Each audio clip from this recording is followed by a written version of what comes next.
BFM Business, Start-up Co. Avec un entrepreneur, tous les soirs juste avant 23h. On est ce soir avec le fondateur de SciPlay, Georges Garnier. Georges, bonsoir. Bonsoir Sébastien. Bienvenue dans Tech & Co sur BFM Business. Vous voulez réinventer la relation client en magasin et vous avez donc pour ces magasins, pour ces grandes chaînes, une solution. Exactement. En fait, on transforme les vendeurs en véritables conseillers de vente qui sont donc équipés soit d'un smartphone ou d'une tablette et qui vont pouvoir accueillir le client et vraiment personnaliser son expérience d'achat dans le magasin. On reproduit un petit peu la richesse des expériences sur le net, on le reproduit en magasin, voire mieux. Et c'est ce qu'on fait justement pour nos clients aujourd'hui. Vous, évidemment, vous fournissez le soft, c'est au magasin, j'imagine, d'équiper en hardware, donc en tablette, en téléphone, ces équipes de vente. Est-ce qu'on peut être très concret là, quelle expérience différente on va offrir aux clients? Après, on se mettra évidemment du côté de vos clients à vous, du commerçant, mais chez le client, là, je vais me retrouver moi dans un magasin, un jeune homme, une jeune femme équipée d'un téléphone. En quoi, voilà, et elle va m'apporter quelque chose? Alors, il y a énormément de choses qu'elle va vous apporter. Tout d'abord, c'est savoir qui vous êtes, savoir ce que vous aimez, ce que vous n'aimez pas. Éventuellement, dans un magasin de vêtements, savoir vos tailles, etc. Mais ça va bien au-delà, c'est connaître votre historique d'achat. Typiquement, chez Sephora, notre client historique, ces dames qui ne se souviennent plus de la référence de leur fond de teint qu'elles avaient acheté il y a 6 mois mais qu'elles adorent, et ben là, en 8 secondes montre en main, la vendeuse peut aller chercher dans leur historique d'achat et retrouver le fameux produit par cliente. Et donc là, on a une satisfaction client qui est considérable et surtout avec derrière une personnalisation des produits. On recommande en fait des produits personnalisés et donc on crée plus de chiffre d'affaires in fine. Vous recommandez, est-ce qu'on peut imaginer, j'en sais rien, effectivement aussi des promotions, des offres encore plus personnalisées? Exactement. En direct, quoi. Toutes les offres sont personnalisées en direct. On a aussi donc à la fois les produits qui sont vraiment personnalisés et les produits complémentaires par rapport au produit qui est mis dans le panier d'achat. Donc on est vraiment en temps réel pour générer du chiffre d'affaires additionnel pour l'enseigne et surtout pour augmenter la satisfaction du client en point de vente. C'est pour la vente en direct ou il y a du back-office derrière et on peut se servir de vos solutions en dehors de cette relation magasin-client? Très bonne question. C'est la raison pour laquelle aujourd'hui on travaille avec de très grands cabinets de conseil internationaux, puisque aujourd'hui on est sur la relation client, sauf que cet outil, déjà aujourd'hui on le fournit à certains de nos clients, a des fonctionnalités qui permettent d'en faire un véritable outil de gestion de point de vente.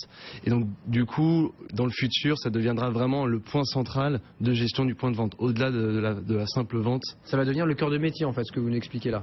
Alors le cœur de métier, j'irais démarrer sur... Non, pas encore. Ce serait peut-être trop fort de dire ça aujourd'hui, mais effectivement, là aujourd'hui, la solution permet de faire de l'encaissement mobile, permet de faire du réassort, permet de gérer les stocks. Donc voilà, on tend à aller de plus en plus vers un outil de gestion complète de l'outil. C'est pour ça que justement nos cabinets de conseil, nos partenaires nous accompagnent dans ce sens-là. L'encaissement mobile, on commence à connaître maintenant, notamment pour les clients, les fans d'Apple.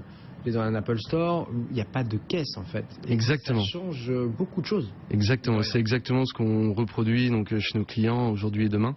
C'est effectivement ça. C'est déjà faire économiser du temps à son client, ne pas lui demander de repasser en caisse, de faire la queue en caisse, etc. Et du coup, l'accompagner à partir du moment où il met un pied dans le point de vente, j'accompagne mon client jusqu'à sa sortie. De A à Z. De A à Z. C'est de bonjour à au revoir, merci d'être venu. Exactement. Et, évidemment, donc il y a eu le passage en caisse, mais virtuel.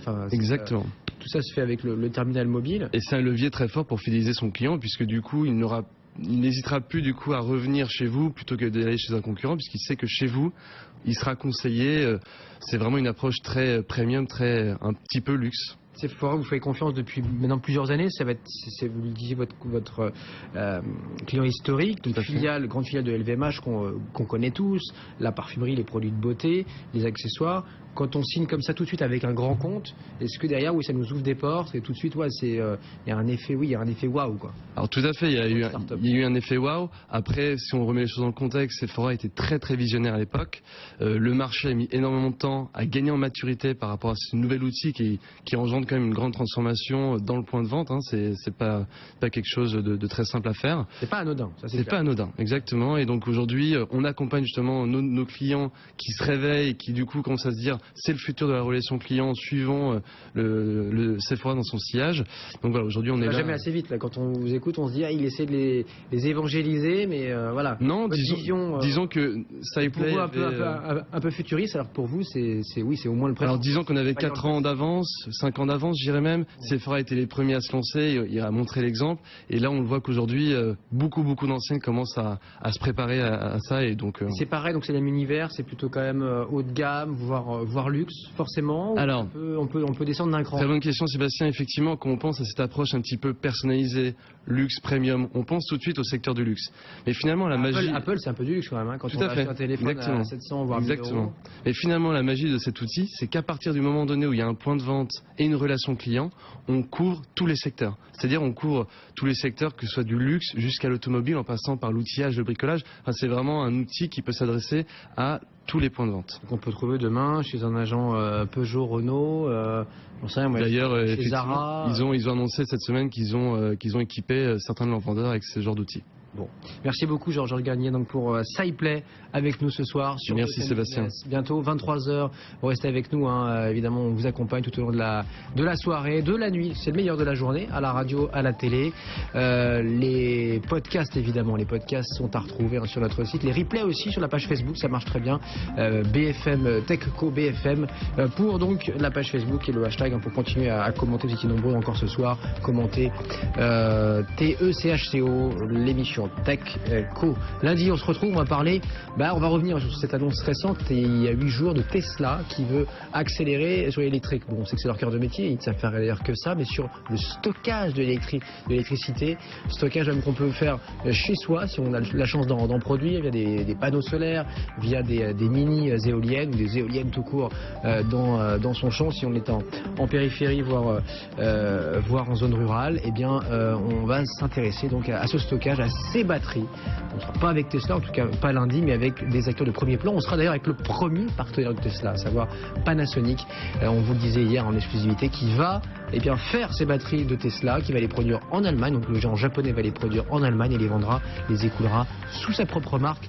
D'ici à la fin de l'année, on sera avec des experts et spécialistes. Ce sera donc dès lundi soir, 22h. D'ici là, bonne fin de soirée, bonne nuit.